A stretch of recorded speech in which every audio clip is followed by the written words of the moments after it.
Hi. Hi. Good. Have you finished breakfast? I finished my breakfast. Oh, that's good. Yes. All right. Now, down to, first of all, are you completely recovered? The family completely recovered from your trip? Yeah, the kids still wake up in the middle of the night sometimes. Yes. But yeah, no, we're fine now. We're sort of back on track.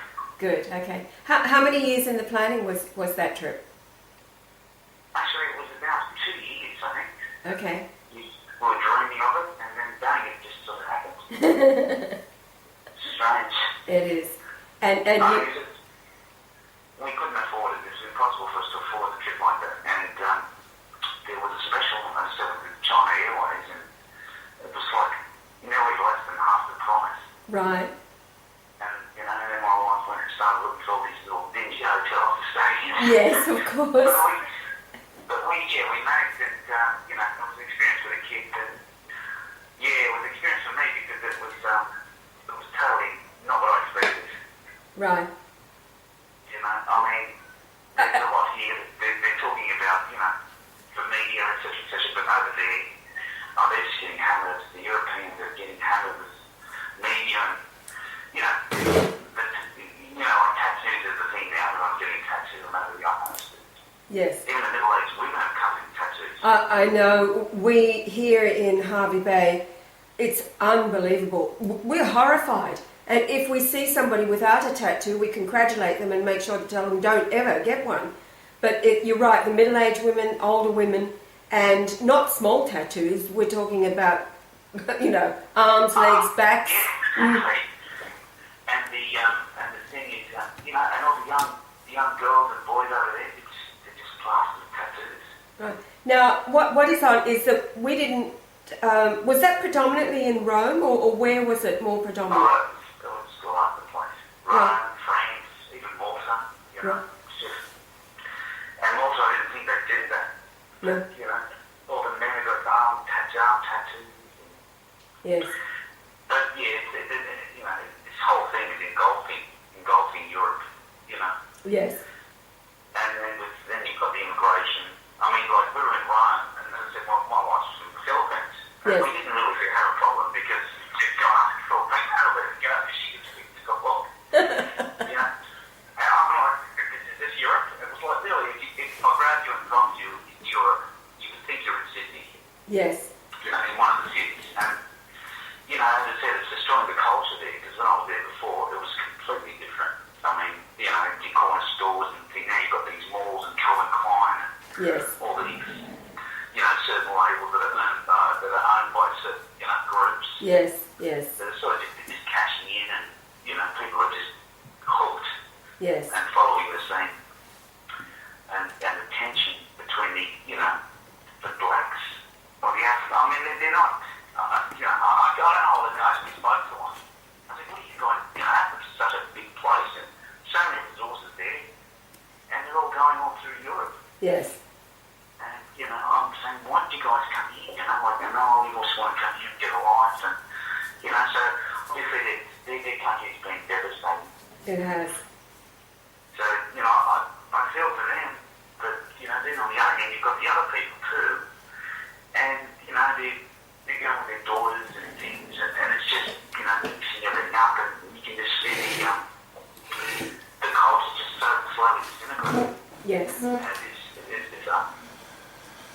and even the television goes on, television on, and as I said, they're getting hits from every angle. You've got these new shows from Hollywood, and, Yes. and you don't see them here, and they're showing how great it is with these black men, and all the women are going after the black men on the television, and, Yes. it's just so blatantly obvious. Yes, it is. It is. It's just really, it's hard sometimes when you think about the psychology they're using on them.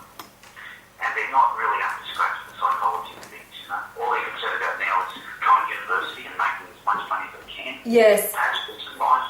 Yes. Not realising that the university is the breeding ground to turn out what is becoming totally normal for Europe. And in Australia, that's the breeding ground for it all. Well, that's it. Over Europe, years ago, well, I went back there because you know, 10, 20 years ago, you bought a house, it was yours, and if you wanted to work, you can work. You didn't really have to, you know what I mean, or you didn't really have to make that much money. Yes. But now they're putting Europe, everyone's on a treadmill now. You know, you've got to work. You know, they're working 2 jobs and 3. It wasn't like that before. No. I mean, I'm not saying I'm lazy, but, you know, I mean, even the money they make is taken away because everything's expensive there, you know. Yes. You know, I was in Malta 20, you know, buy a beer for 5 cents back then. You know, now it's €3. Yes. Well, the cheapest probably $1.50. So the thing is, they're getting pushed now, and no, it's right. Now, John, your nationality, you are Maltese, aren't you? Well, my parents are from there, and you know, like my mother sort of, she says, oh, and she hates it, you know, because obviously when she was a child, they were bombing the hell out of it. Yes. Me, I personally think she's still traumatised from when she was a child, because I can just imagine it. Yeah. An 8-year-old kid with those bombs going off. I mean, that would sort of affect you. But yeah, my parents are from there, but I was born here. And yeah, we integrated, and you know, my father worked for the government. He didn't really talk much because he was working on the submarines over in Garden Island. Right. But he gained a lot of ideas. He made $300 a week, whatever it was, and he implemented it. I mean, you've seen the submarine with the ball on the end. You ever seen that submarine? Have you? Which one now? The submarine with a ball on the end. Oh yeah. This is at Garden Island. Yeah, go on. Yeah, well, they've got like a big round shape, and what happened was they built a sonar, and they just couldn't implement it. They didn't know how to, you know, put it in the sub. And apparently he designed these rigs to actually implement it, and Australia sold it off to the rest of the world. And they made quite a lot of money out of it. Right. You know, as he worked for the company, he sort of just got his wage. The other things like that really did enough. But, yeah, but it's just, I suppose, just the money. But apart from that, yeah, it's totally changed and grown. It's really just like business as usual. I mean, everything's double the price. Yes. Yes. You know. Now, tell us some of your experiences. The Skype is working now, by the way. Oh, well, it's all right. Right, I've got it set up on this Skype. Yeah, tell us some of your experiences that stand out in your mind. In your email, you described. Well, look, you know, when I landed in Malta, I really wanted to find this convent, you know. But I tried looking for my cousin there, the priest, and yeah, I know why they put her in Malta because it's just a labyrinth of convents. Yes. And very, very difficult. Yes. I mean, even just to actually locate a convent there is very hard. Mm. So it took us like 2 days just to find my cousin, and I'd ask a police officer, and he had to ring someone because he didn't know where it was. Right. But in regards to the experience, yeah, it's when I went to Rome too. I did go up to a German priest. He was quite a nice man actually, but I didn't seem intimidated at all when I first arrived there. Right. One Sunday there were plenty of priests and nuns walking around, and I walked up to him and I just showed him, you know, because I had them in Italian. Obviously they spoke Italian. Yes, they and did. I showed it to him. Yes. I said, "Is this true? Is this true?" And he looked at me and said, "Yeah." He shook his head, "Yes." And then he just told me, he said, you know, poor Pope Benedict. And, you know, I'm like, I was freaking out a bit, so I walked away. But then when I came back, you know, I really wanted to go out and get this on film, and, you know, I wanted to post it or send it to you.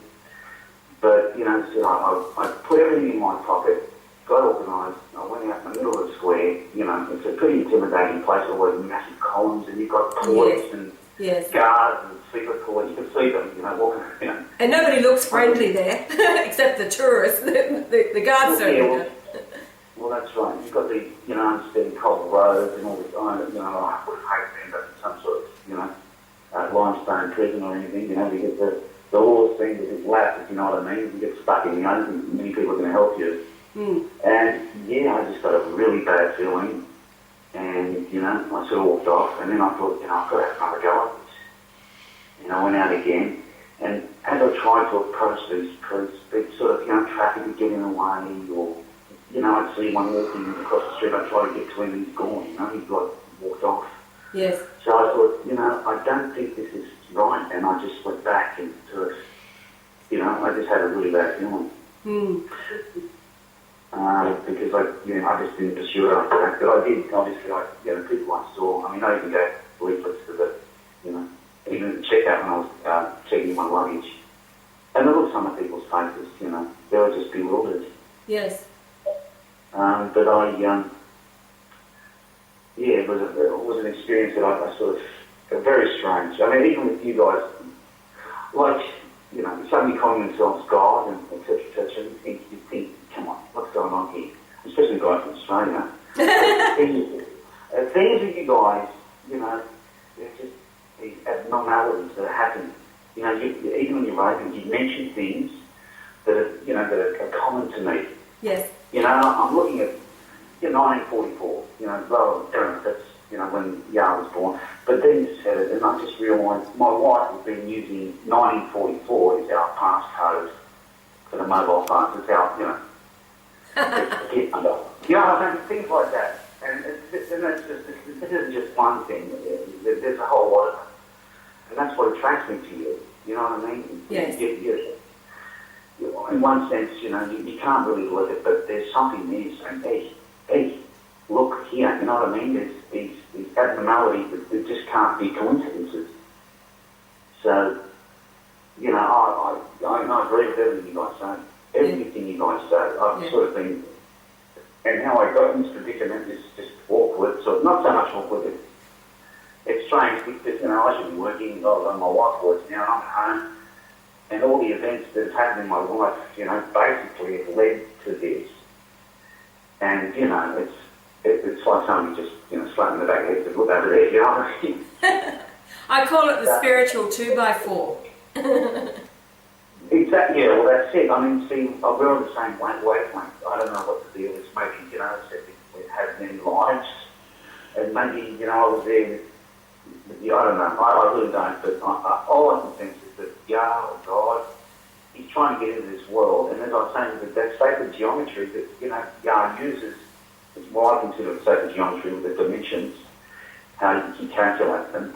There's an ex-FBI agent that actually he worked out this other geometry that the Satan, they're hell bent on. Well, not hell bent, but he clearly states the Satanists.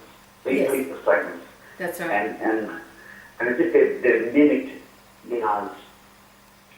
sacred geometry to plan all the atrocities. Like 9/11. Yeah.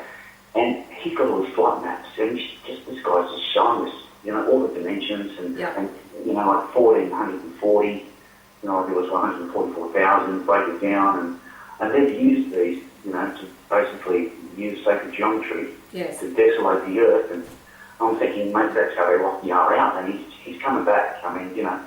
Yah's there, and he's got his finger, and he's making a hole, and he's tearing a hole in this people that's surrounding the earth. Yes. And that's the way I look at it, and, we have to help him. Otherwise, we've got to wake people up too, because this Satanist cult has just taken over the minds of everyone. And it's got them on board, from youth. As I said, he wants to get the children, and they get them when they're children. Yeah. It is, you go and talk, even my wife, she's sceptical, she thought, we went to church last night and the priest was there, let's bow our heads and pray for world peace, etc., etc. But, little do these people know that the Vatican's got, the majority of shares in automatic weapons. When you dig, and it's pretty scary. So, but there's one thing she won't say anything bad about, she won't say, because I told her don't say anything bad, because, she says, she'd like to meet him. But as I said, most people, they won't give you a second. They'll just ignore you or look at you like a lunatic and think everything's fine. We've got to get up to work, get in our car that spews out 30% of the petrol for nothing. You know what I mean? The petrol doesn't burn. It's the whole thing. The whole thing's a deception. The whole thing. Yes. And, it's hard to make people think and realise it, because unfortunately we're all sort of, as that Greek godfather said, we're stuck to the web, John. We can't get off. We're just trapped here. But thank God for you guys are here. Thank you. So it's a real start. I mean, I don't really, I like listening to people what they have to say and things, and then I move on. I get a bit, but I just can't move on from you guys. I just can't move on. You got me. And like there's a guy called Simon Parkes. He's a politician in England. Yeah. And he's going on and saying how he's been involved in games, and he's gladly saying, well, I made a deal with the area, and he made a deal with the area, I should say, and he sold to them, and they've offered him, he knows the future, he knows the past, and they've given him authority and government. I'm thinking, where's this going? You know what I mean? So we definitely have to get the word out. It's very hard spiritually, because the spiritual side of things has been all closed up.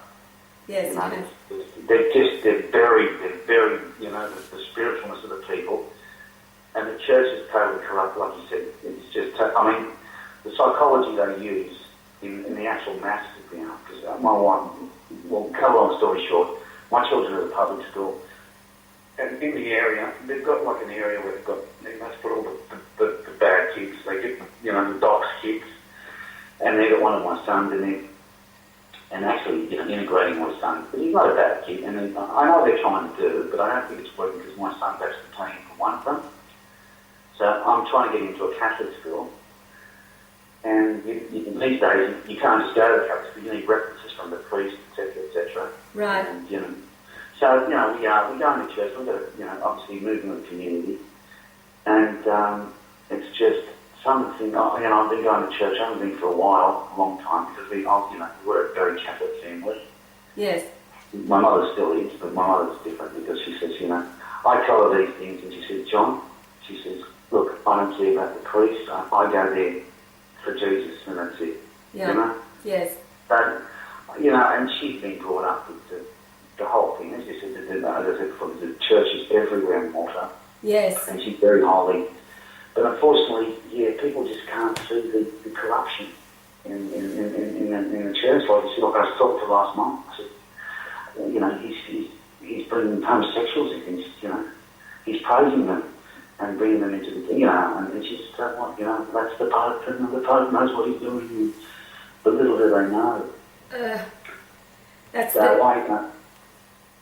the blindness of them, and at the same time, however, on the flip side of that, it's because they trust the Pope, is why once Benedict made his announcement, then it decapitated the beast, if you like. Because once Benedict returns, and he gets to make the announcement that he already made but was cancelled by the Antichrist, then they know it's game over, because the 1.2 billion Catholics, whatever, will come to they'll follow the Pope. You're exactly right. That's right. And like I said, I was there in Rome. When I arrived on Sunday, and Pope Francis was saying mass, and I couldn't understand it. But like I did study acting, and really sometimes you don't even have to put the sound on, or watch the pictures, but I could hear his voice. Yes. And it was very condescending, and he was talking to people like like little babies. Yes. Pope Benedict could get up there and talk, but this guy, it was a fake voice. You know what I mean? He's putting a voice on. Mm-hmm. It reminds me of my days when I was working for the Jews, believe it or not. They came and talk to you, hi, how are you? And then, they didn't really mean. And you can sense it. Yeah. A phony. And, so I, really it was an awkward experience. Europe's, like, as far as I'm concerned, it's finished. We'd like to move to Europe. As I said, we're planning to go there after a lot of work to do here.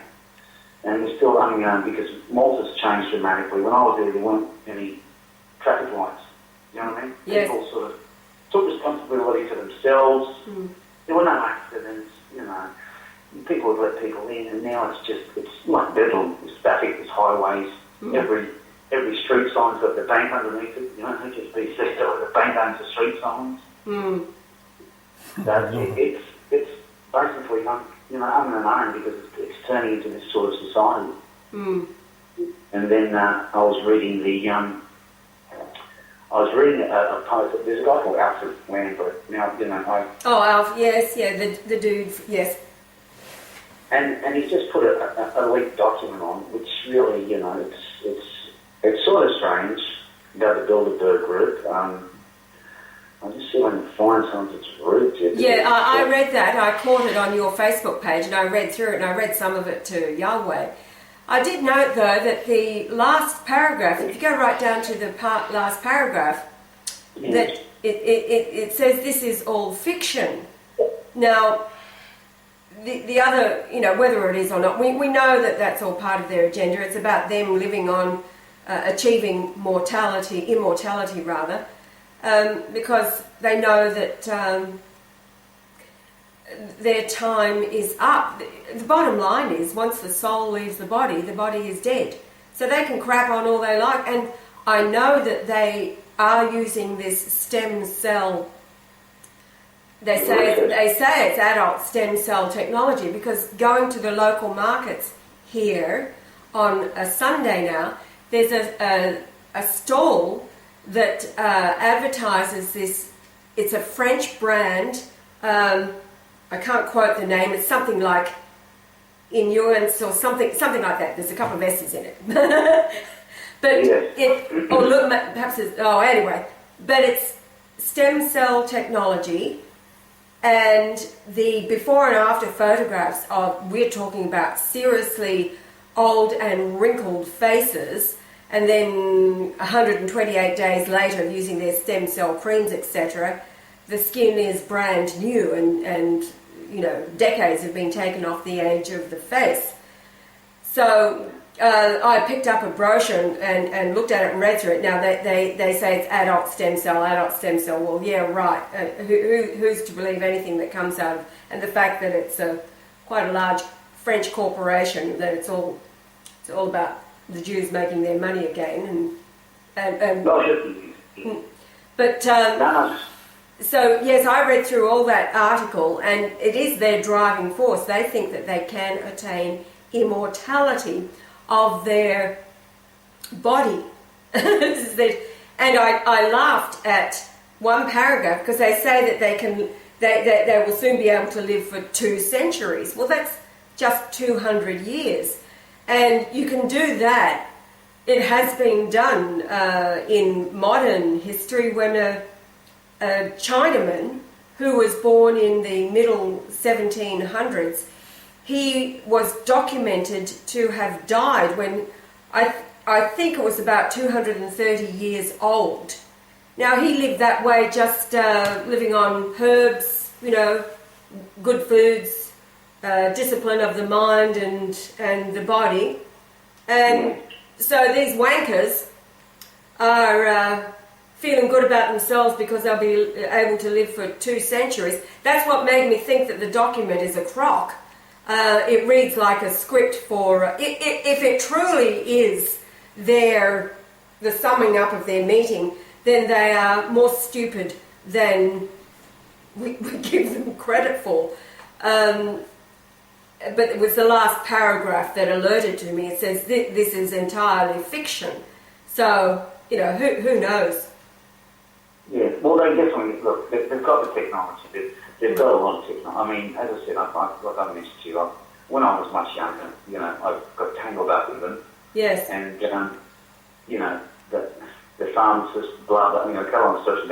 They had incredible, more of the drugs. That's basically it. And, there was a situation when I wasn't really tight with them. I was sort of lured into it. And, they got me and I was on this stuff. And this stuff, seriously, this is like, I'll give you an example.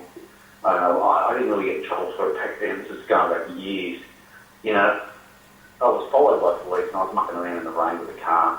And seriously, you should have, they would have locked you up, you know, and they pulled me up and, you know, I took my way out of it. That's how incredible these things are.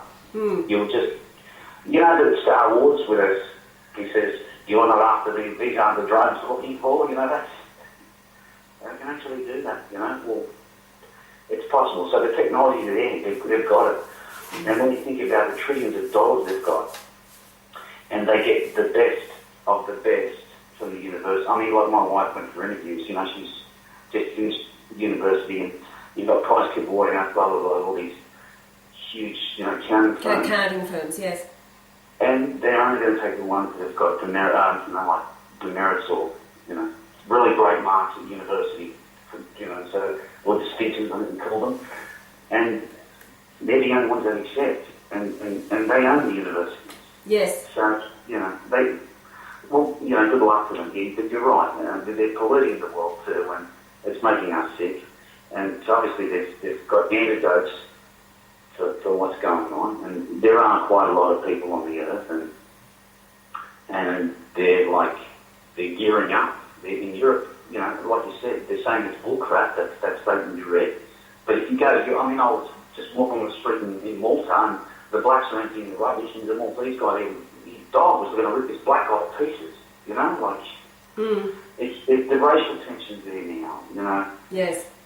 And, yeah, like it blew me away when I read it. I couldn't believe it, so to put it up, people see it. I mean, you might think... Yeah, no, I agree with you. It's, you know, it's like the protocols, for example. Everybody argues about those, or the Jews try to, rather than swedge hyenas, put it out that they're fake. But the result is this is where the world is today.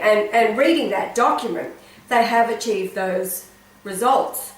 So it was only the last paragraph that alerted, and I started to dig deeper. Where did it come from?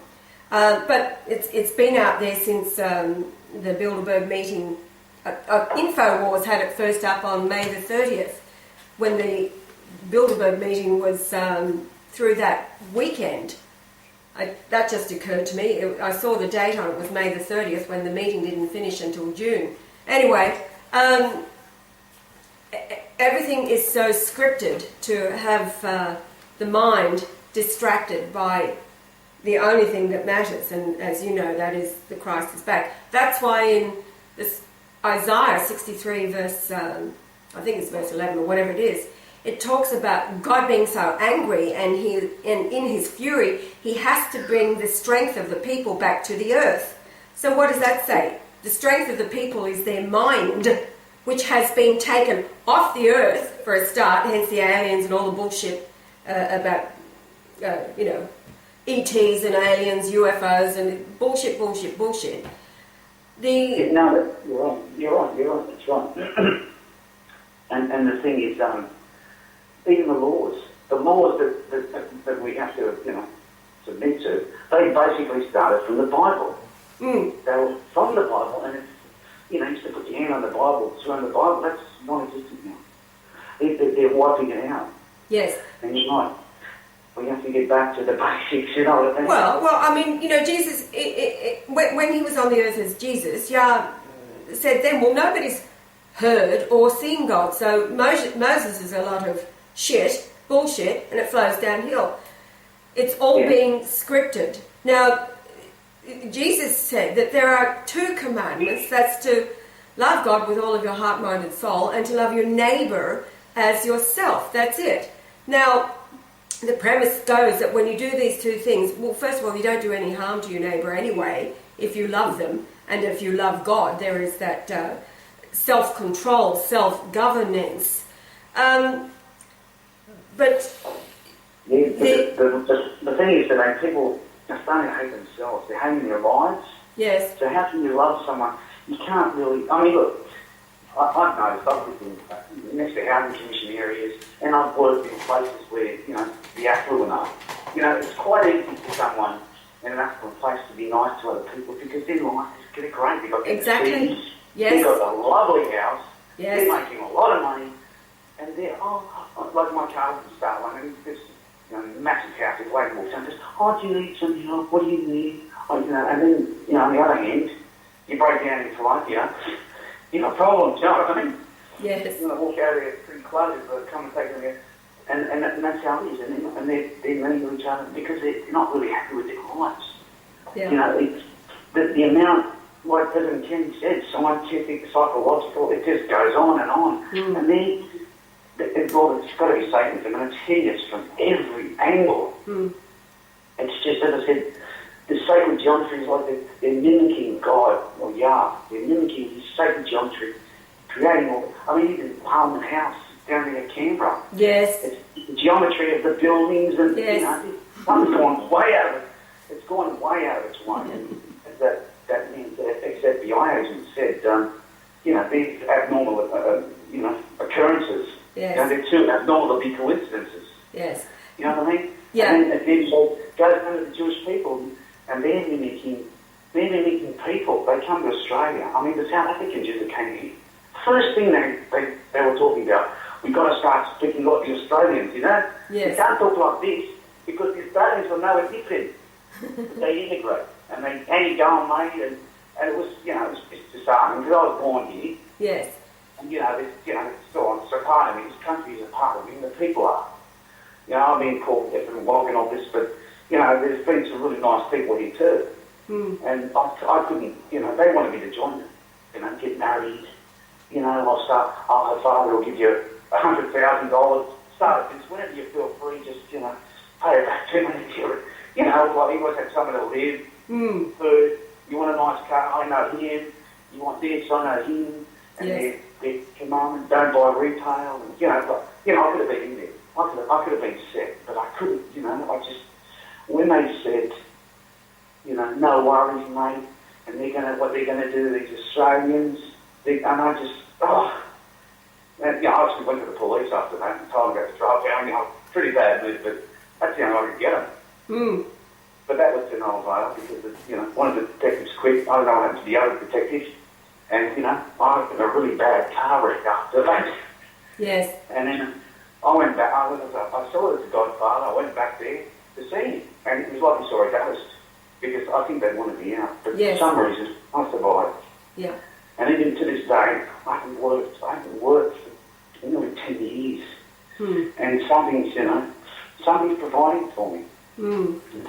You know, it's just, you know, it's beyond coincidence now. Mm. You know what I mean? What did you say, John? You haven't worked for 10 years? I haven't really worked for 10 years. Really? What? Good deal. What's that? That's a good deal then. Yeah, it's strange.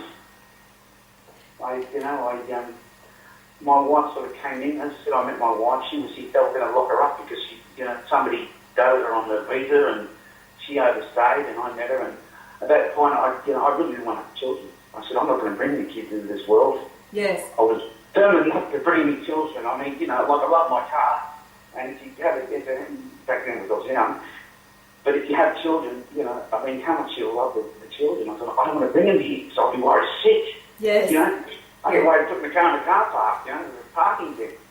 When you've got children, so definitely wasn't going to have children. But then I met her, and I don't know, we fell in love, blah, blah, blah. She was such a nice girl, and I didn't want to see any harm to her. Yes. And then she had no credentials, nothing, and bang, she wanted to do this, wanted then she's up there, and she's working as an accountant, and she's sort of, I got to stay home. And I just started researching, and one thing led to another, and I got all this information, and it's just more than a coincidence. And then met you guys, yes. And and it's like a breath of fresh air because I followed a lot of prides. As I said, I'm really Catholic. I've been going to see Riel and his group, and it's all crap. It's all crap because they're all talking about love and light, la la la.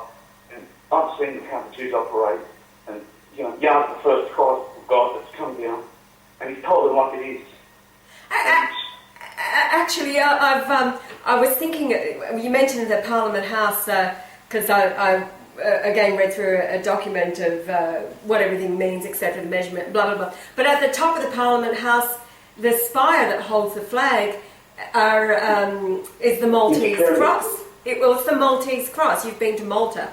It's the Maltese, so it's the Knights of Malta that dominate the Australian Parliament. And then I went over to read what does the Maltese cross means, and of course it all looks very lovely and all the rest of it. There are the 8 points and the 4 virtues and things like this, the Beatitudes and all of the, and you know, your life is devoted to caring for others and all of these virtues, these Jesus Christ virtues.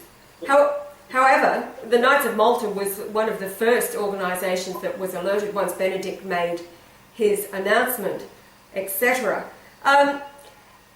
The truth is that everything that they're setting up, and apparently from the 1st of November, England is no longer England, it's part of the EU according to the Lisbon Treaty that Elizabeth, in her treason, signed England over to the EU from November the 1st. That was circulating around on the net.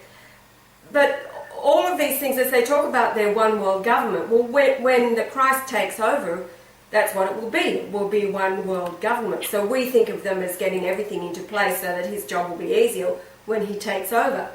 Isn't that right? Well, That's right. well, you know, look, I don't dispute it, because I tell you, there was one day when I was having a really bad time. I had this little van I was working in, and I just couldn't handle it, and I just jumped in the back of this van. I was freaking out, and I thought, you know, what am I going to do? And I'm, you know, I had a panic attack, and I was freaking out, and I just shut my eyes, and like a vision, you know, I could see in my mind that something told me everything's, you know, just bad, and it's just bad. But, you know, like, yeah, he twists everything. He twists it to his advantage. You know what I mean? Through time, he's going to turn it all around. Yeah. And he's going to get there. And I've had a lot of bad experiences. And, you know, today, they've all come good. Yes. You know, I can't explain it. I just can't explain it. But I had that vision. It stuck with me. This is like a 25-year-old vision. And that's why I can relate to what he's saying. Yeah. Let him do all of this. Let him pollute. Let him make all their wars. Bring it on. Blah, blah, blah. He's going to bring it back. He'll definitely bring it back. You know, these people are thinking they can extend their lives for 150 years, but a 25-cent bullet will change that thought right between the eyes, right? So immortality is a spiritual thing, it's not a physical thing, because the soul is what dominates where you are, what happens to you, who can hurt you, who can't, and how your body is going to survive. It's going to be after the soul that is the image of the Father. Exactly. I love it, because the people that are working for them might turn on them and actually put the ball in their head, because they're pretty mean people. And everybody gets judged on what they're, you know, I don't know how you get judged, but the way I look at it is my opinion. So, you know, I'm not trying to, you know, the thing is, yeah, as I said, yeah, he's going to work through everyone, and they're going to get punished for what they do. And you've got some insidious people doing some insidious tasks for this satanic group. And, you know, I don't get it past their mind, if they realise they're going to get wiped out too, that they're going to turn on these people that want to live for 200 years or whatever they want to do, what they're trying to do. And that's where that bullet comes into it. You know what I mean? Well, you can't escape the universal law, which is the law of God. First of all, it's the law of love, but it's the reaping and the sowing that he taught as Jesus. You will reap what you sow. It's inescapable. They cannot escape God's laws of the universe, if you like. Yes, it's just let them do what they think that they can do. Because along the way, there's all of those who are ensnared, fallen, choose to do evil. It's really is the honing. There's those that resist, those that choose to do good or choose to do evil throughout all of their plans. Then it really, it's the enemy working for God. The sorting and the sifting. It's the tares and wheat parable. The tares and the wheat, yes. Yeah, and I think everybody gets a choice in their life. There's always something there where they say, right, if you come and do this, I'll give you all this. Or you'll get all, I mean, everybody, I think, has an opportunity to go, and some, you know, take that opportunity, unfortunately, and that's why we're in the state. And the more they push Christ, and the more they push the spirituality out of it, the more people they're going to get hooked. Because it's all crap. You know, who cares what happens to them? I just want to look after my family and blah, blah, blah, blah, blah. I mean, you know, you want to look after your family. But, you know, in the email, there's like one Aborigine who's getting killed every week or so. You know what I mean? In Tilapia, they're different. They're different. They're not like, you know, there was one who used to come to my house. And they're nothing at all, you know. You'd be there and you go, I'm going on dream time, can I borrow a couple of tyres? I'm sure, take it. You know what I mean? Yeah. Because I used to play the garden, and they're really nice people. They're not like, it's not really, well, you could call them lawless. They've got their own law unto themselves, you know? Yes. And they're killing these people. Yes. They're beautiful people. Yeah. This is their land, Yeah. you know? And then I'm going to a geography lesson with my son, you know, and the states, they're political lines. They're not real. You know what I mean? Somebody made this up. Somebody came here, murdered them all, and dropped these lines and said, right, we'll start here, you know? Like from another world. You know, but yeah, I really, it's hard to see, you know, a winning side to this, but as I said, I had that vision years ago, and it keeps me going, you know. I know the power of Yah. Yeah. Incredible what he's capable of. I know, you know, he's there in that body, you know, sitting behind you or next to you. Across the table. He's easing his way into this world.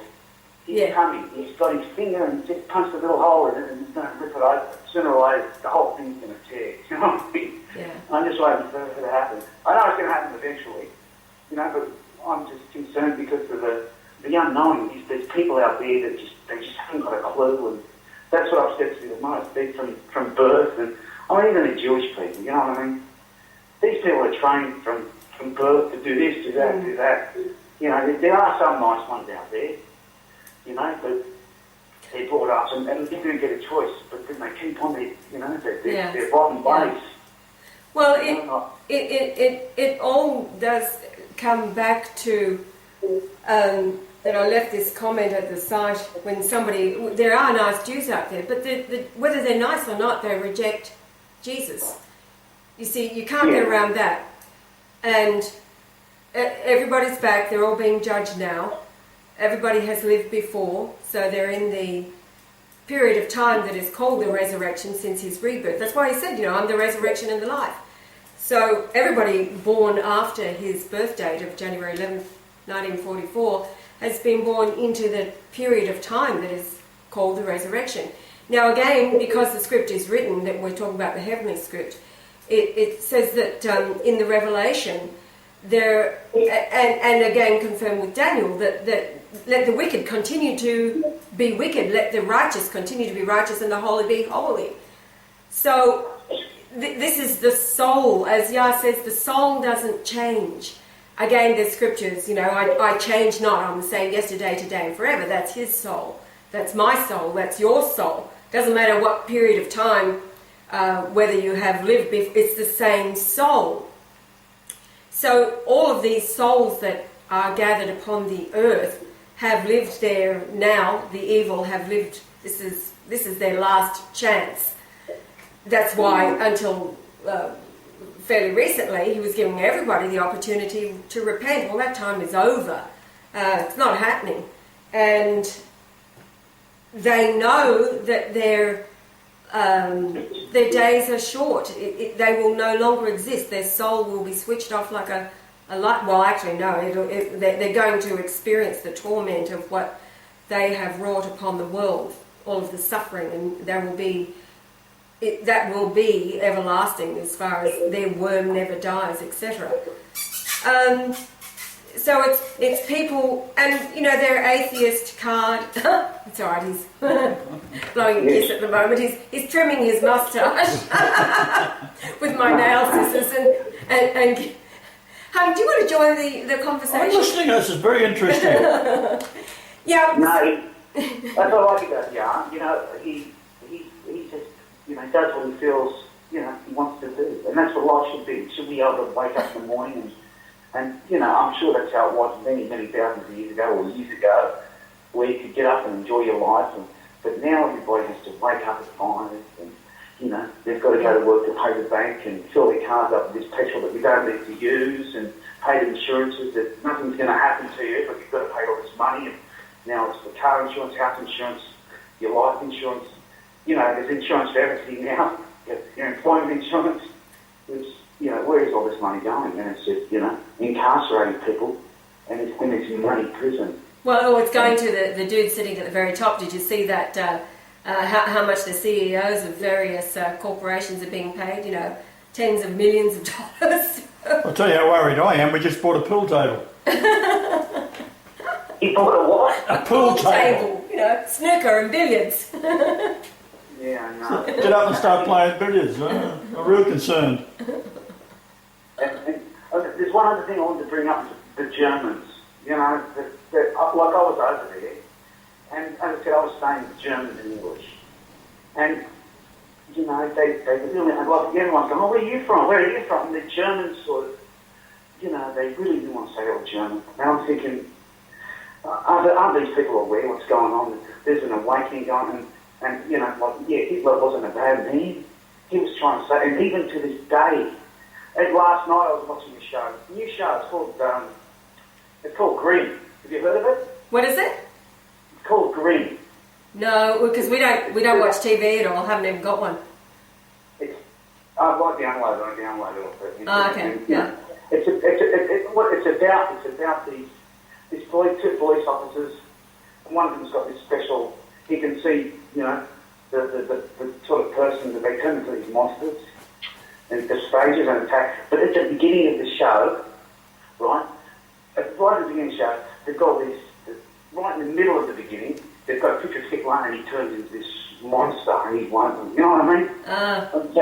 They just won't leave the guy alone. No. They're still trying to bury him, you know, with evil. They're still trying to go. And I just, you know, when I saw that, I thought of you guys, you know. And then I was listening to his speeches, how he held out his hand at Churchill. Yes. In his speech, and he begged, you know, let's work this out, and he said they want war, and that's it. Yes. We've got no choice but to fight because they just want war.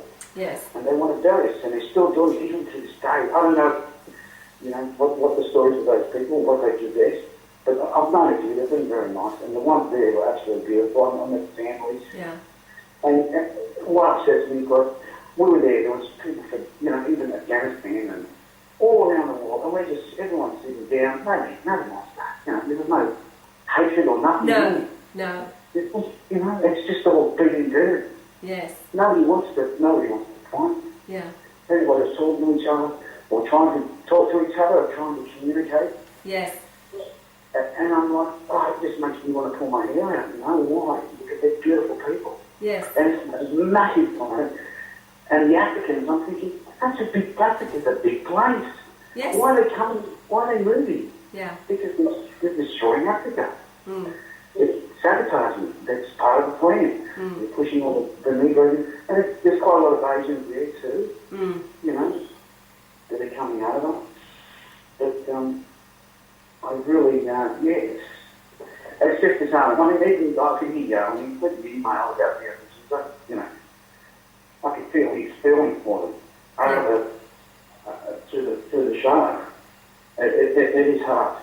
Yes. You know, and when you talk to people like this, I think, John, you're weird. You know, who cares about the Aborigines? Who cares about the Aborigines? Who cares? Go, have a line. Go and make some money. Go and make a lot of money. Go and buy a nice car. And it's just, every time I hear that, it's, you know, I can control it now. I mean, I've got family members that won't talk to me.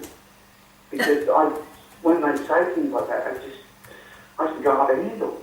You know what I mean? Because they're people, they've got little kids. They love their children. Yes. You know, they're part of that, it's just one family. And you've got these monsters that are in the government, and they just, you know, they're just dividing us up, and they're isolating us, and they're putting Maltese and Greeks and Italians in they're flooding Germany with immigrants, and they just want to destroy the unity between the people. I mean, before there was, like you had some sort of spiritual unity, but that's the basis, the family unity. Because when you get under the same people, they can talk together. They're like one big family, and you don't want that, or they don't want that. You know?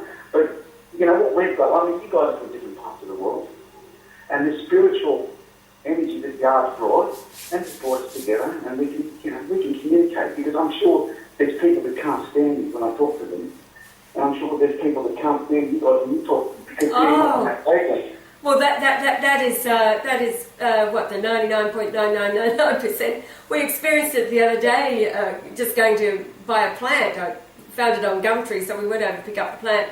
Started talking. This woman had Legionnaire's disease for 3.5 years. She's only just started to recover, and so I told her about the MMS, the protocols, and where to find the information, all that kind of thing. And she was interested, and I was talking to the husband. One thing led to another, and talking about Pope Benedict and what he's going through and why. You know, we don't come right out and say he's the Christ. We just said, well, you know, we're in Rome, Pope Benedict, he's announced the Christ, blah, blah, blah, and what's going on at the Vatican. And, well, we were going to come back the next morning because they had plants there that I could buy. The guy tried calling me 3 times to tell me not to come because they had to suddenly babysit for their daughter Sylvia, who was awake up everything we were telling them. They said, oh, we've heard this from Sylvia. And the woman knew that it was the Jews, the Swedge, or the hyenas, behind everything because Sylvia, their daughter, had told them. However, we always get the phone call. Don't come back. No, you've got to be careful, because people today are frightened of the Jews. They are scared shitless, literally. I mean, I was actually at the first aid course the other day, and there was a lovely lady there. Actually, she does Thai cooking stuff, you know. My wife likes it, she's catching the same train home. And we're walking through the Queen Elizabeth building, blah, blah, blah, blah, and then I started talking about the Jews. I said, you know, and I'm going on, and I said, they haven't been in there, and she goes, she's like, this lady, and she's like, oh, I'm going to go. She's like, oh. I mean, you can't even talk about it. They've built this, people are scared of it. Even my brother, you know, I put things on the internet, don't do that, look him after, I mean, you know, that's like a satanic fear. It is. It's a grip. And they're either afraid of them or the other, because they, like my mother, for example, I can talk to her about pretty much anything, and I have to, and I do. I still continue, even though she, you know, she listens and asks questions, but start talking about the Jew. It's shh. Like, I have friends who are Jew. This kind of shh. Like, you shouldn't be talking like that. Hello. This is the same one that I phoned her after Benedict made the announcement, and she says, oh, well, the Protestants will never go along with that. I'm like, hello? That's the amazing part. And being in a restaurant and you know, I just talk as I talk, and it's shh, like somebody might overhear you. And I say often, I don't care who hears me. I just seem to get louder then. So that's what happens to me. I know I get louder. People they don't like they hear this kid. They don't like that. No. And so the control mechanism comes down, and I know everything's orchestrated. Like, you know, I'm going down to visit again in December the 7th. I'll be in Sydney and then catching the train out to Barrow again. But anyway, yes, everything is controlled around wherever I am. Make sure that you know, the signals are all out there, well operating. Or my mother will go and have a coffee somewhere alone because she knows that my method is to ply her with everything. And then she doesn't have to worry about anybody else being around, you know, of the family, where they have to exercise damage control or whatever. Yeah, I know. It's like, you tell me about it. I know exactly what you're talking about. And they just won't. They know it. They know it to be true. It's not my wife, you know. I'm going to tell about university. I mean, I went to university for the first couple of semesters, and you know, the people there. They're not there to better mankind. I thought I'll become a scientist, and I'll come up with inventions to help people, and you know, the kids are there talking about how much money they're going to make. Yes. And then the lectures come in, and the lectures start, you know, it's just complete, because we've got the internet now, and, you know, everything that some of the lectures say, you know, as far as I'm concerned, it's crap. And then when you stand up and you say, well, you know, the global warming, and there's other science saying that all the planets are, you know, warming up, and it's not, and, you know, shut up. I'm getting my government funding, put plastic bags around trees, and we're making 150,000 a year. So it's global warming, okay? You know what I mean? And I just stay out of there. And but my wife, she's saying, you know, what can I do? We've got to make a living.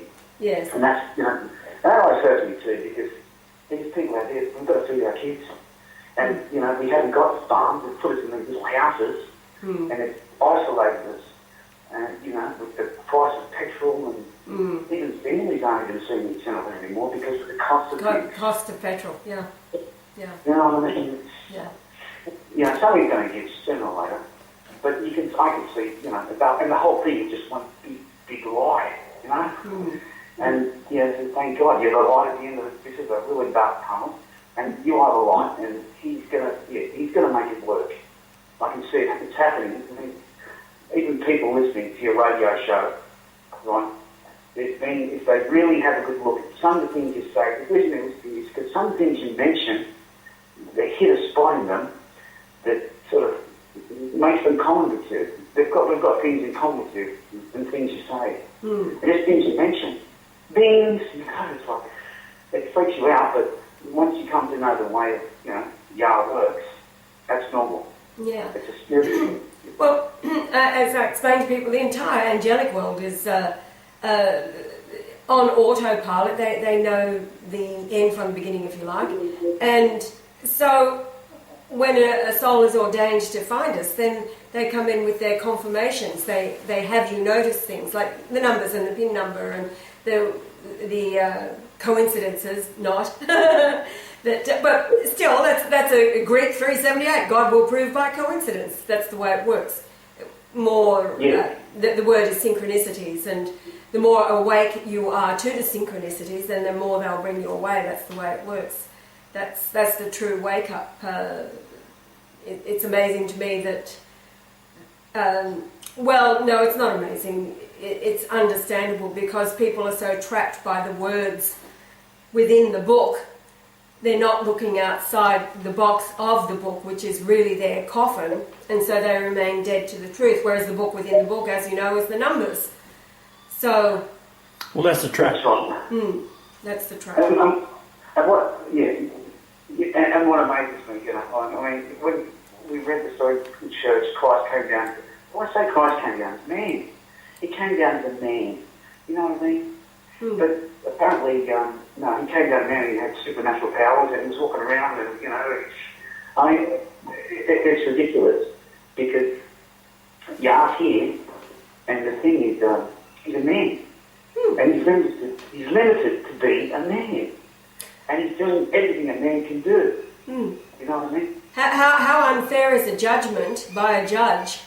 If he's sitting up there with all these supernatural powers and judging us as mere, you know, as men and women in the flesh who have to struggle, and he brings his judgment to annihilate us all because, you know, no, he's down here as one of us. God is one of us.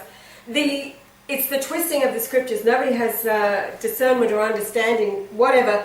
I mean, years ago, before I became a born-again Christian. This is really funny, but, you know, I went that whole route. Became the born-again Christian and started reading the Bible, you know, devouring it.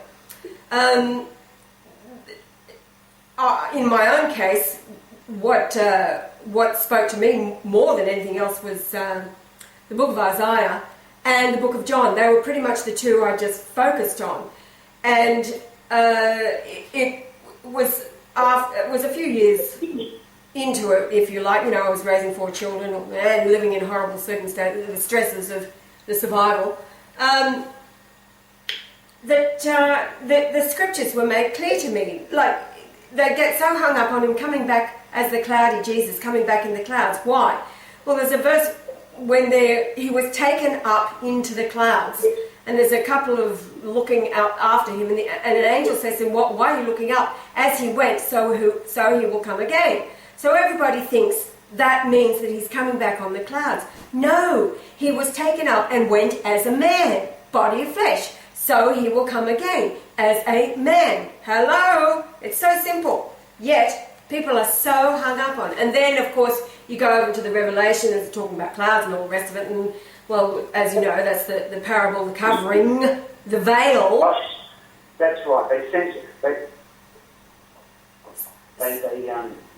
And the Catholic, sensationalise it, because when Christ comes back, when Jesus comes back, the sky's going to rip up, and there's going to be, fireworks, and he's going to come and bang. But that's what everyone's waiting for. They've missed the blatantly obvious, which you listen to his words, and especially in Luke, the disciples asking, "What's it going to be like when you get back?" And he talks, "I'll have to suffer many things." Again, he says, of that generation. Well, it's the same generation that is back, so I'll have to suffer many things of that generation. So if he's fronting back as in the fireworks display on the, how could you cause anybody to suffer who's coming, the illusion, if you like. But he has to suffer many things of that generation, and all these things must come to pass. Why? Because it's about judgment. He is the judge. There is no excuse. Certainly, there is no excuse. He understands everything, the despair, the pain, the hunger, the having to work his guts out, the being set upon, of course, by the powers that have tried to take him out since he was a child, really. And, having 2 bones removed from his spine. He's got 204 bones, not 206 like the rest of us. And then having to be retired. He spent, how long was it on your back? 2 years on your back? 2 years, yeah. 2 years. Now he's like you, young family to support. He's the breadwinner, married to the harlot. We all know the story. But a man to be in that position where he's in so much pain that he can't get up off the bed for 2 years because they've taken out 2 bones in his vertebrae there when they shouldn't have. So that's the reason that he was forced into, it was all angelic, of course, we know that.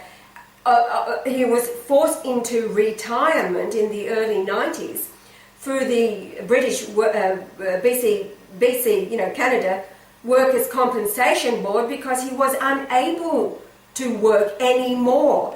They had removed his strength in that respect. The way it played out, it was perfect timing because he'd lived that life. Now it's the time to focus on alerting the world and having the time to do everything that he has done in working it out for us, revealing the deception, removing the veil from people's eyes. He experienced everything that a human being could possibly experience in this world. Yeah, including all the temptations. Like his standard is, what would I do? What would I do? What would I do? Even amongst my own children, he said, would I do that? Would you do that? If the answer is no, then hello, there's no excuse. That's the way he sees it. Would I do that? Can you imagine me doing that? And getting a tattoo for a start. Yes, the tattoos, oh my God, the tattoos. I just can't get it. I've always hated those. Even when I was a kid, I didn't like tattoos. Well, when I was a kid, only the bad people had, yes, there was a real stigma. Well, it was the case in Sodom and Gomorrah, so they were all tattooed. Yes, it's totally... Tattooed and painted. It's another mark of Cain. Now, apparently Adam said that there is formaldehyde in the ink used in the large part of tattoos. There are those tattoo artists who use like organic inks, but for the large part, there's formaldehyde in the ink, and Yaz always said there's got to be something in it to poison the body. That's why they... And you probably find there's got to be a Jew behind selling. Oh, of course, all of it. Yeah. For some reason, the scientists have to have made the ink, and you would have found, and then the big monopoly. There's a lot of money to be made out of tattoos. They're not cheap. Oh, of course. Are you kidding? Apparently, there's another tattoo parlour opening up here in Harvey Bay. Now, Harvey Bay really is the waiting room. Call it God's waiting room. These people, it's renowned as a retirement area. The people, the body shapes, some of the mountains that you see walking around, they are so seriously sick. And Adam again says that Harvey Bay per capita has more of, the scooters, the medical scooters per capita than any other area in the world. And they like the motorbike gangs that they have their own like scooter gangs where they fly their flags and all this kind of thing and meet on Sundays. But it really is the waiting room. That next stage is death, but the tattoos just it's horrifying. It really is horrifying. Now my own daughter, she phones me and you know, I've found Yah. And she says, Mum, I want to get another tattoo, you know, around my wrist. What would Jesus do? WWJD. And I said, well, wait on. You don't have to do that. If you want to know what Jesus would do, you can just ask him now. so you know, what would I say? I wouldn't get a tattoo. I wouldn't get a fucking tattoo. So I say to her, that's his response. He wouldn't get a fucking tattoo. So of course she goes out and does it. Well, Jan's right. Well, I mean, the last broadcast, he said that they experiment on the people here. Yes. They've got every nationality basically from the world in this country, and they experiment. Yeah. And even the tattoos, someone's watching, they're monitoring. I mean, you know, they knock on your door now, and you've got to fill out questionnaires. What's going on? How many kids? What did you eat for breakfast? Blah blah blah blah. Then they've got a credit card. Everything I've bought, or everything by the card, which they're trying to get the cash out of. Yeah. It's like they know exactly what you're buying. They know, and they just monitor the areas and you know, demographics, blah blah, all that university crap. They've got these guys that go to university and they study all this stuff, you know, to the demise of humanity. Yes. And they work out the best way to, you know, utilise their treacherous ways on the rest of the globe, on individual people in other lands. Because, you know, the hospital, you've got to write down what nationality you are. You go to school, you've got to write down what nationality you are, blah, blah, blah, you know. It's just astounding how obvious it is. It's just so obvious, you know, and the deception, you know, Yard's right. Like I say, everything that guy comes out of his mouth, like I said, I've been 6 years, I've sort of been off work. I did have an injury at one stage, but I've been at home looking after the kids.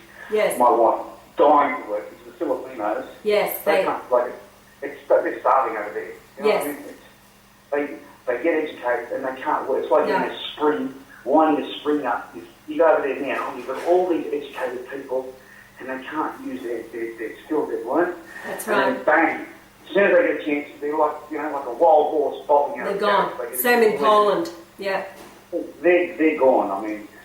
And I'm at home and my wife wants to let her work. She's like not so much a workaholic, but she knows now because I just let her go. You know, we had a few arguments at the beginning. Yeah.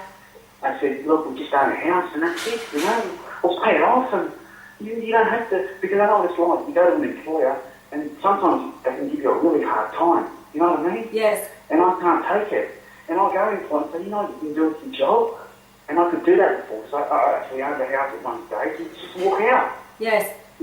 But now she's buried some all this debt and, you know, all the things the university's taught her. Yeah. And she's paying for it now because I can't really, you know, I've lost my talent as a mechanic. I've done it so long. We're relying on her wage and she's making good wage, but it doesn't go very far. Yeah. With her kids and insurance and petrol for the car and she's got to buy a rail ticket and the food and the water rates and the council rates and fines and it doesn't go very far. And she's like, well, you know what I mean? Yes. So, it just comes around in a circle and it comes and bites you and these people think they know what they're doing.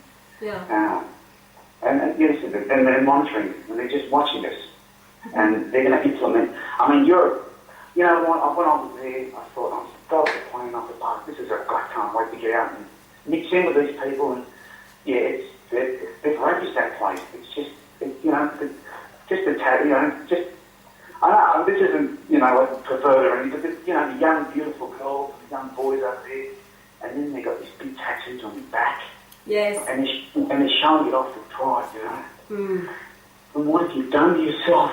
Mm. What have you done here? And these kids are, like, brought up to the music world and the fact, you know, even your daughters. I've got two nephews. I've got one that's just, you know, he's a blonde-haired, blue-eyed boy. Yes. He's a beautiful kid, you know, he's in shape and he trains and he's got, you know, he's got abs and everything that boys want. And he's covered in tattoos.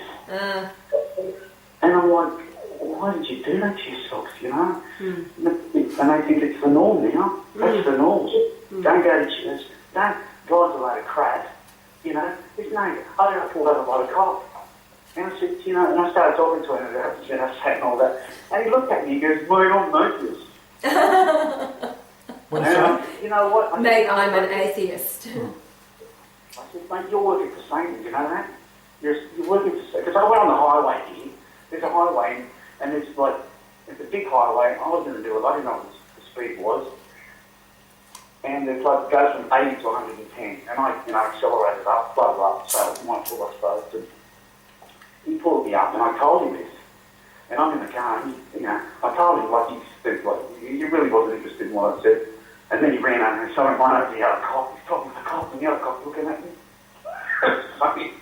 But, you know, I think they're starting to wake up to the thing, you know? Mm. The coppers aren't, you know, you know, they've got to do their job, but they're starting to sort of, something's starting to realise, I think. Yes. But enough. I mean, I was actually working in security too. You know what is strange? I have to tell you this, I was thinking about this the other day, because everyone's saying how bad the Germans were during the war and this and that. I was working at a bank as a security officer in the computer, we were looking after the mainframes. Yeah. The Westpac.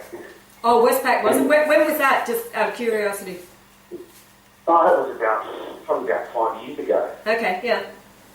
And there was an old Polish guy that was working as a security guard because, you know, had the accent. Yes. He did a thesis he did a degree in sociology. He was a very smart man. Yeah. He was old, he couldn't get a job.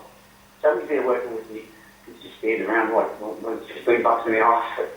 And I was talking to him, Mr. Chats, and amazing what this man. He said, look, I was in Germany. He's an old man. He said, I was in Germany when the Germans were there, in Poland. And he said, it's not really, they're not that bad. Because when I was the older kid, I remember, they knocked on the door. They come and knock on the door and they said, listen, we're going to take Poland back. The German soldiers would knock on the door and said, we're going to give you a week. You get out because, you know, it's not going to be nice here. And they gave them warnings. He said they told everyone, gave them letters, you know, they're taking Poland back. And, you know, the ones obviously that didn't, you know, they might have had a few issues. But he said they weren't that bad. You know, they gave them like clear warnings, Yes. what was going on, etc., etc. And then you've got all this devastation, and they came in the Germans with this, and it was all lies. That is all lies, yes. And of course it was Germany. That's the part of what became Poland, but that was the Danzig that was sliced off, given to Poland after World War I and the Versailles Treaty, the carving up of Germany. So they weren't, you know, they were taking back Germany because the Germans themselves, living in that stretch of land, were being slaughtered by the Poles, the Polish army. And that's when Hitler stood up and said, what is the world of democracy doing? How can you allow this to go on? I think it was something about a butcher on a bloody Sunday. There was 5,500 people, German people, living in that stretch of the Danzig, which became Poland, that was slaughtered, butchered under unbelievable butchery and savagery by the Polish army. And that's what caused Hitler to go in and rescue his people. Yeah. And that started the war because that started yes. there was a treaty between England and Poland that if Poland was attacked, that England would come to their rescue and declare war on the aggressor. Mm. So that was all set up. And they got Poland to start the fight. Yeah, well, they're slaughtering the German people are totally Jewish. You know, the problem of the world are the Swedge, the hyenas. Everybody knows it now. That's the waking up. The ones that haven't woken up to it, well, doesn't matter. There's enough now. I mean, I put comments on the internet, and you know, I'm like, come on, guys, it's undeniable. They own Facebook, they own YouTube, they own eBay, they own every conceivable thing that makes money on the internet. They own the media, common knowledge. They run Hollywood. So I've got an acting class. I've got outfit because I feel more like Woody Allen. I feel like his Jewish perverted fence. Yes. Oh, that was his great college still happened to me. I was like, yell at you shouldn't be here, you'll never make it. Oh my God. I mean, you can't say a bad thing about him there. And I thought, nah, this isn't for me. You know, the evil in that industry, I mean, there was a stage where I was in this commercial for Canada, actually, for Clorox. And they had the award-winning cameraman that filmed those movies in New Zealand, the Lord of the Rings. Oh, the Lord of the Rings, yes. So I tell you something, it scared the hell out of me. You get in front of that camera and it like sucks the life out of you. It's really weird. It was like evil, and ever since that I sort of didn't really want to get involved too, you know what I mean? I know it's strange saying that, but it was really, it was an experience too that I couldn't explain. It was like sucking the life out of me. And you just look down that camera and you know that it was a dark and evil place where that was going. And, and it's just, and then you look at the actors and they're getting, the ones that are coming clean, they're getting murdered, and even though they've got from Fast and the Furious, there's been, there was a YouTube video posted where you can just see that like tomahawk missile hit his car. Yeah, right. That was Paul Walker, wasn't it? Walker, yeah. Well, apparently he was a good bloke because he paid for, funded his own emergency services. Yes. And he was helping the Philippines, the devastation in the Philippines. Yes. Them. Yeah. And, this is all he's saying. Apparently he found out something, what they were doing to the Filipinos, and he was going to come clean and they had to take him out because the Filipinos are obviously a problem to the elites or the head Satanists. Well, the mostly Catholic. Well, can you imagine what's going to happen, John, when the Pope gets back into power and he announces he's there for the Filipinos with 100 million Catholics? That's going to be a bit of a very large wedge against the Jews. And also, the latest PowerPoint I'm doing is explaining how the Germans and the Irish all fit into this as the end time as being the race that's going to bring about a world order based on the same philosophy as Germany. Well, that's it. I mean, the Filipinos' love for Christ is immovable. And my wife, she adores Christ. And the whole family, even the father, he still goes to church every week. Yeah, that's right. It's like, I think that this evil being, whatever he is, Satan, he's shot himself in the foot because there's a lot of Christ-loving people out there that are actually misguided. And you're so right. I mean, once these people know for sure what's going on, the Jews and Satan, he's in a lot of trouble. Because, there's a lot of people that love you, they just don't know you're here. That's right. And once they really, really love you, and I'm telling you, there's people that will do anything for you. But I know it's not going to be like the Muslims. You're not going to have people strapping bombs on it. It's just, I don't know exactly how you're going to do it, but, the way God does it, it's just pure perfection, and he uses what's in front of him, and he builds a way out with all the desolation and destruction. And, I'm just really looking forward to that. I just hope I'm here to see it. You will be. You know what I mean? Very close. Yeah, look, I'm probably not the best person in the world, I've tried, but once I've learned, I've never gone back there. But, for me, even if I get taken out, which I'm putting it out there, you know what I mean? Even if I get taken out in the cause with them, so long as I know that they're gone, because it's a beautiful world, and the people here are beautiful. They're just beautiful. I used to sit overseas, and the Germans, the English, and look, there was even Muslims there. They were really nice people. Yes. Yeah.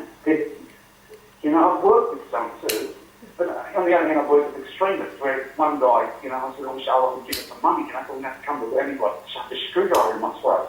What are you doing? What are you doing? So you've got all kinds, but there are some really nice Muslims out there.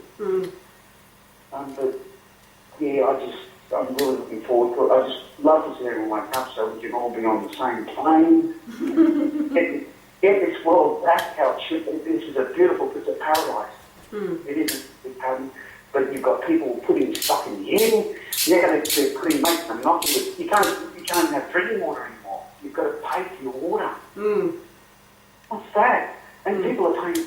And I'm just one little voice, but it's just it's just overwhelming what they're doing. And even you have problems with your memory. We can't talk sometimes. We can't get all the information out because of all the chemicals they're putting in our bodies. I mean, even, look, yeah, if you go and talk to a alligator about what, 60 turn 70, yeah? I mean, the man sharp as an axe, you know what I mean? That astounds me in itself. You know, he's on the ball there. Say that again, John. I lost in translation. I'm just saying, yeah, for his age, he's sharp as an axe. The man's sharp as an axe. Oh, yeah, yes. Like talking to a 28-year-old, or listening to a 28-year-old. You know what I mean? Yeah, most of them, there's a lot of pauses and things, if you know what I mean, for people around that age. Yes. It's just, look, every facet that involves you guys, it's astounding, you know. The more you look into it, because I did when I was young, I loved research. That's the main thing I loved in uni, finding things out. Yes. I mean, I was there for a short time, but you know, then it's like, you know, God said, here, I'm going to teach you how to research things, John. You know, get out of here. Yes. And then I've just been researching. And the more I research, the deeper you go into things, you know, even with what you say, just everything you've said, I'm too sure, you know, I've been trying to fault you guys. I've been trying to make out, I'm trying to think, you know, these people, you know, I was trying to get evidence that you're not, you know, I can't find any. Yeah. And everything you say is true. You know? I can't, and that was at the beginning, because I've been following like every Christ that says he's Christ. I always go up and, you know, do some research and follow them.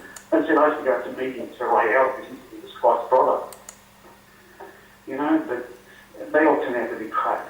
Now, this interests me because, as you know, we don't know anything about the other Christs. But you said you did the research on all of them. That Lord Rael, of course, the Knights of Malta and all the rest of it. But so what's he on about? Rael? Yeah, Rael. He was actually a racing car driver. Oh, right, yeah. And some big aliens came out and came to his house, and they told him and his mother that apparently he's Jesus Christ's brother. And they've put him on here to rule the, you know, and then actually, you know, he had me there. I think I'm looking into it. And he's got little groups all over he's actually got a group in Australia. Yes. So I went to see, and a lot of them are like, no, it's not really, you know, and they all split up. And, you know, I mean, I've actually even gone to there's a 7-day Adventist church around here that I went to. So I've always been I've always been in the loop. Even when I was a kid, you know, I mean, I used to go to the chapel at lunchtime. I know it's, you go and talk to people like this and think something's wrong with you. But then when Yah talks about Christ not being this lovey-dovey guy that used to walk around going, oh, my son, turn the other cheek. I mean, it's a kind of, they arrested the guy and they nailed him to a cross. I mean, he mustn't have been, you know, he must have really annoyed them. He must have done something that really peeved these people off. Because if he was lovey-dovey, they wouldn't have done that to him. Mm.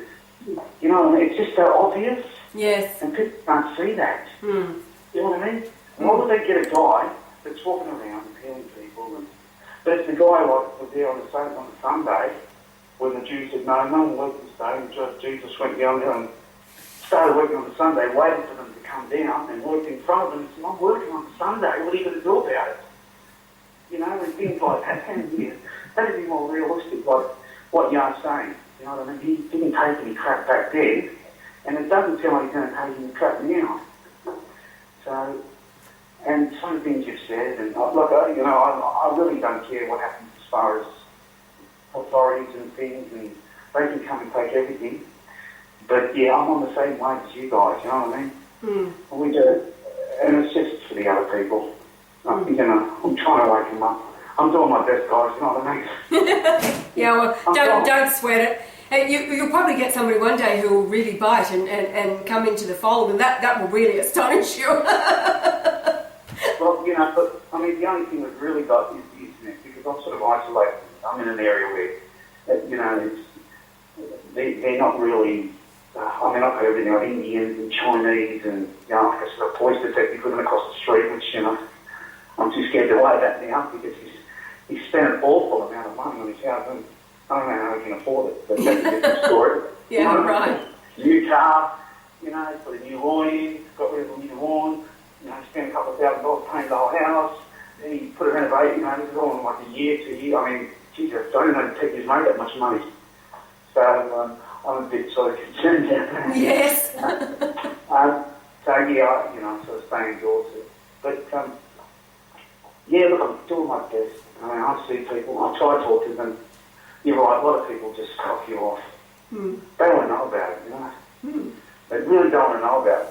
They know, but deep down there, I think they know it's true, but they don't want to know about it. It's scary. Mm. I mean, I've got a brother that's saying, yeah, John, there's nothing you can do about it, so just stay, have a good time, do what you have to do. But, once you get that train of thought, then you're in a lot of trouble. Mm. That's right. People like that. Just go and sit down, watch the football.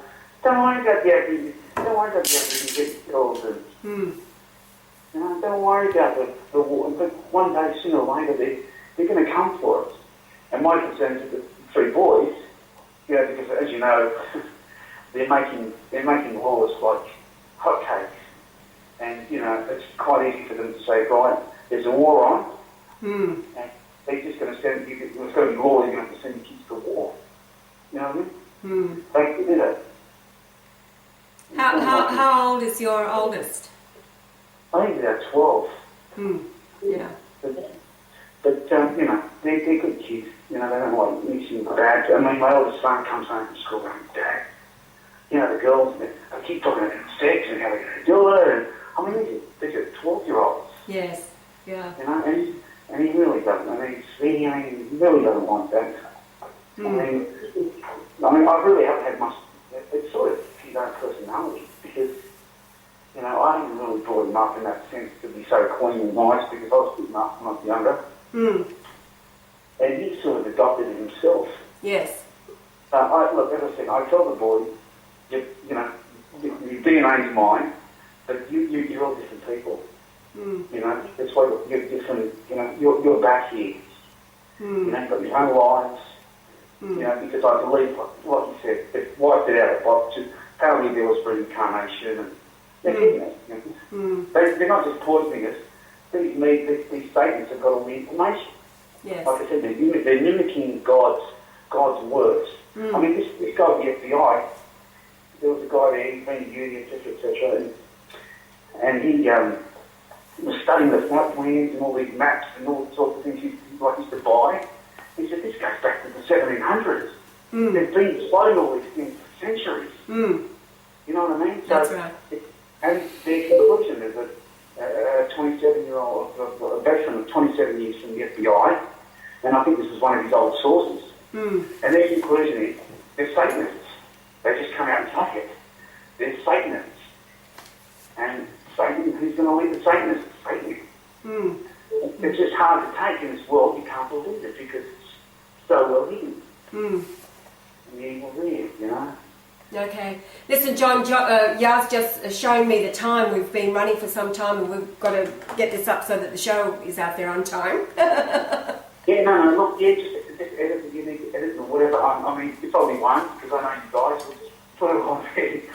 That's what I like about it, you don't hide anything. Yeah, it's the go with the flow, and this is the show, and I know it's That's it. We're people. We don't need to hide anything.